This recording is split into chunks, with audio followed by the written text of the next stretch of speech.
5 perfis psicológicos que mais adoecem no meio corporativo. Importante a gente pensar sobre pessoas que sofrem com burnout, pessoas que têm esgotamento emocional, esgotamento afetivo, pessoas que apresentam exaustão, sintomas até de depressão, ansiedade, por conta do excesso de estresse e do excesso de cobrança. Então, nesse vídeo, eu vou compartilhar 5 perfis psicológicos que mais adoecem por conta disso. Lembrando, eu já tenho um vídeo que eu fiz até num tom levemente assim de humor, de descontração, mas eu compartilhei orientações sérias, orientações realmente eficientes, que funcionam, né, para pessoas que sofrem com burnout, que foi falando sobre a questão do Ian Neves. Então eu fiz uma leve brincadeira com ele, vou deixar o vídeo aqui listado, para quem não assistiu ainda, para vocês pensarem depois sobre como que o Ian Neves poderia lidar com o burnout. Serve para todo mundo que estiver lidando com burnout, a fazer adaptações com relação às orientações que eu dei, né, que eu aplicaria no caso dele. Então, no vídeo de hoje eu quero falar apenas sobre perfis psicológicos que possuem um alto risco de desenvolver burnout, tá? Características que, se você tiver, você está em mais risco e deve dar a devida atenção a isso. Em primeiro lugar, pessoas que não sabem dizer não, não sabem pedir ajuda e não sabem delegar. Digo não sabem porque tem pessoas, assim, de um modo geral, que tem esse padrão de comportamento por falta de habilidades sociais, por falta de saber se expressar. Mas, obviamente, às vezes a pessoa não consegue dizer não por outras questões. Pode ser por uma crença, pode ser por uma característica da personalidade. São pessoas que têm um alto grau de autossacrifício e acham que tem que se doar pelos outros, mas nunca podem pedir ajuda. Tem pessoas que têm uma crença de desamparo, de que os outros não se importam com ela, não se preocupam com ela, que elas estão sozinhas no mundo, seja como for. Se você absorve tudo para si, nunca consegue dizer não, nunca consegue delegar, nunca consegue pedir ajuda, mas está sempre pronto para ajudar os outros, o resultado vai ser muitas tarefas.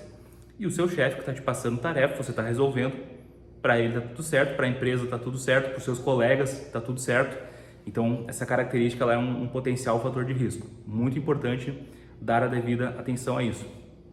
Em segundo lugar, pessoas que são muito competitivas, tá? E aqui existem várias causas para competitividade. Eu sei que hoje em dia é muito comum associar isso ao narcisismo, a egoísmo e tal. Pode haver sim uma questão de vaidade, pessoas que tenham um traço narcisista ou até mesmo o diagnóstico de um transtorno de personalidade narcisista. Por conta dos pensamentos de grandiosidade, elas podem se colocar numa situação de competitividade, mas existem muitas pessoas que acabam interpretando os outros como potenciais ameaças e se conectam com colegas de trabalho como no viés da competitividade por outros motivos. Por exemplo, porque se sentem muito vulneráveis, muito ameaçadas, porque acham que o mercado é muito injusto, que elas nunca estão seguras e todo mundo é uma ameaça para elas. Seja como for, se você é muito competitivo, você pode colocar sobre si uma cobrança maior do que o necessário e você pode ficar interpretando situações neutras como ameaçadoras. Isso é péssimo para tudo na vida, sobretudo para o ambiente de trabalho. Então, se você tem essa característica, você nota muita competitividade, é importante que você treine a habilidade de flexibilizar um pouco isso. Em terceiro lugar, uma outra característica, tá, que ela quase nunca aparece sozinha, ela pode aparecer junto da competitividade, ela pode aparecer junto do autossacrifício que eu falei, mas seja como for, é um traço também da personalidade, é uma característica da identidade da pessoa, que é quando a pessoa é muito perfeccionista. Tem até aquela frase que é muito usada no meio corporativo, que é a forma mais eficiente de você perder tempo e perder recurso é fazer com perfeição aquilo que você poderia simplesmente ter deixado de fazer. A pessoa perfeccionista, obsessivamente perfeccionista, ela gasta muito tempo, muita energia, ela enfeita muito as coisas, ela quer fazer tudo muito perfeito e às vezes aquilo é irrelevante. Então sim, é uma virtude ter zelo por aquilo que se faz. É bom, é bonito, é interessante, é agradável, aumenta o seu valor pessoal, aumenta o valor da equipe, aumenta o valor de tudo. Agora, se você tem apenas que responder um e-mail simples para um colega de trabalho, você não precisa, nem deve, não é producente, gastar a mesma energia que você gastaria elaborando uma apresentação para todos os investidores na empresa. Então, o grau de perfeccionismo, o grau de zelo, o grau de cuidado, pelo menos quando a gente pensa no ambiente de trabalho, ele tem que ser usado de forma estratégica. Na sua vida pessoal, se você é perfeccionista e você lida bem com isso, está tudo certo. Agora, na empresa, você tende a sofrer muito. Por quê? Porque o seu chefe, porque o seu superior, porque as pessoas do setor, elas vão cobrar resultado mais eficiente. Então, se você está gastando muita energia fazendo coisas com perfeição, coisas inúteis ou triviais com perfeição, você está se colocando desnecessariamente em um nível de exaustão. Então, flexibilize isso, treine o discernimento. Aquilo que é essencial eu faço primeiro, faço melhor, faço com mais zelo, com mais afinco, e aquilo que é trivial eu faço se der, faço do jeito que der, tá tudo certo. Então, saber ter o discernimento do que é mais importante, o que é mais relevante, o que gera mais resultado é fundamental. Pessoas perfeccionistas muitas vezes acham que tudo tem o mesmo valor, tudo tem um valor extremo e pecam por conta disso. Em quarto lugar, pessoas que não sabem resolver conflitos, pessoas que ficam ruminando. O colega de trabalho fez um comentário, às vezes um comentário desnecessário, uma brincadeira, forçou uma intimidade, ou fez uma leve crítica, uma leve cobrança, e a pessoa fica ruminando aquilo por horas, às vezes por dias, e a pessoa vai gastando muita energia com isso. Por quê? Quando você está ruminando um conflito ou um trauma, você está sempre dividindo a atenção. A atenção que você dedicaria ao trabalho, ela está sempre comprometida, ela está sempre limitada, porque você também fica alternando o foco interno, o foco mental e a sua atenção com esse problema, com esse conflito. Então, se você não sabe resolver conflito, você não sabe até colocar limites também, mas se posicionar, falar para a pessoa o que você sentiu, o que você pensou, pedir desculpas, enfim, se você não tem essa habilidade e você eventualmente é exposto a alguma crítica, alguma cobrança, você tende a sofrer mais com isso.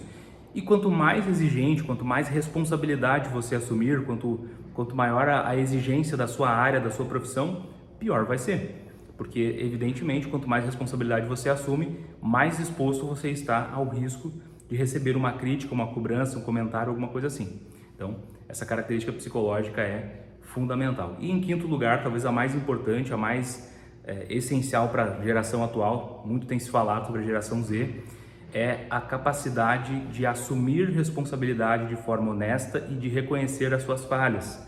Se você não sabe assumir responsabilidade, se você nunca está errado, se você tem um olhar de vítima, sempre todo mundo causou o seu problema, todo mundo é culpado, você nunca está errado, tudo que acontece, tudo que você deixou de fazer tem alguma explicação, você nunca poderia ter feito nada melhor, você é perfeito, assim, tem quase uma prepotência, e você acha que toda crítica, toda cobrança, todo comentário, todo feedback, todo apontamento é sempre um crime contra você, é sempre uma injustiça muito grande, você vai ter muita dificuldade de se adaptar no meio corporativo.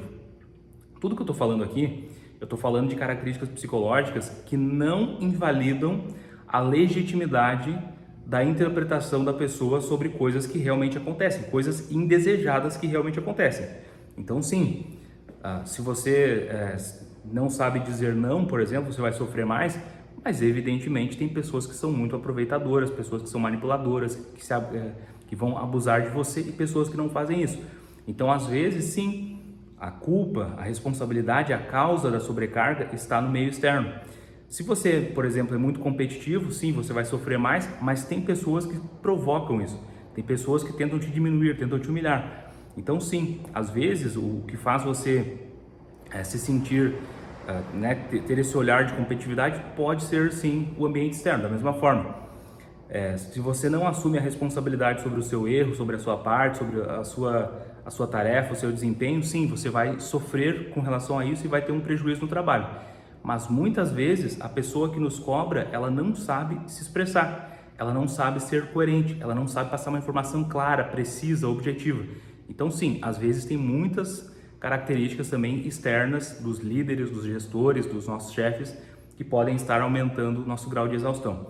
Esse vídeo, então, foi só sobre as características psicológicas do profissional, do servidor, mas eu posso gravar um outro vídeo falando também sobre características externas do meio corporativo, dos chefes, dos líderes, para a gente complementar também. Se vocês têm interesse por isso, deixem aqui nos comentários que eu gravo a parte 2 desse vídeo falando sobre características do ambiente de trabalho e do meio corporativo que podem adoecer, que podem aumentar o risco de burnout.